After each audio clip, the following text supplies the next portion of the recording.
এতিয়া ৭ বাজিছে, আবেলি ৭ বাজিছে, মানে সম্পূৰ্ণ সন্ধিয়া হোৱা নাই। আৰু আমাৰ অসমত প্ৰায় পোনে পোনে এঘণ্টা আগতে চাগে সন্ধিয়া হৈ গৈছে। এতিয়া ভোৰ ৰাতি আৰু এতিয়া সম্পূৰ্ণ ৭ বাজিছে। আৰু চাওক, চাইছে, মানে লাহে লাহে ড্ৰাক হৈ আছে, এন্ধাৰ অকণমান অকণমান হৈ আছে, সম্পূৰ্ণ এন্ধাৰ হোৱা নাই। আৰু প্ৰায় ১০-১৫ মিনিট সময় লাগিব সম্পূৰ্ণ এন্ধাৰ হওঁতে। তো আমাৰ অসমৰ পৰা এই উত্তৰ প্ৰদেশ, ইউ পি প্ৰায় এঘণ্টাৰ ডিফাৰেঞ্চ।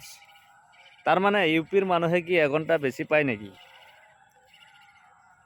সেইকাৰণেইতো ইমান শক্তিশালী ন।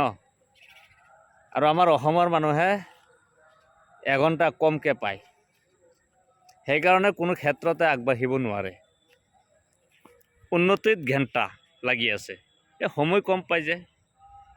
আৰু এইফালৰ মানুহে মানে সময়টো বেছি পায়, এঘণ্টা সময় বেছি পোৱাৰ কাৰণে চাগে উন্নতি বেছি হৈছে। জনসাধাৰণো বেছি, মাটি বাৰীও বেছি, মানুহো বেছি, হয়নে নহয়?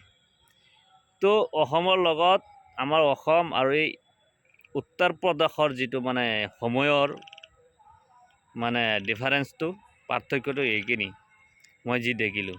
মই কেতিয়াবা ফোন কৰিছোঁ, কৈছে সন্ধিয়া হৈ গৈছে। আৰু এতিয়া মই ঘড়ী চালোঁ, পূৰাপূৰি ৭টা বাজিছে, তথাপি সন্ধ্যা হোৱা নাই। আৰু এই সৰু কথাটোকে আপোনাক জনাবলৈ ভিডিঅ'টো বনাইছোঁ।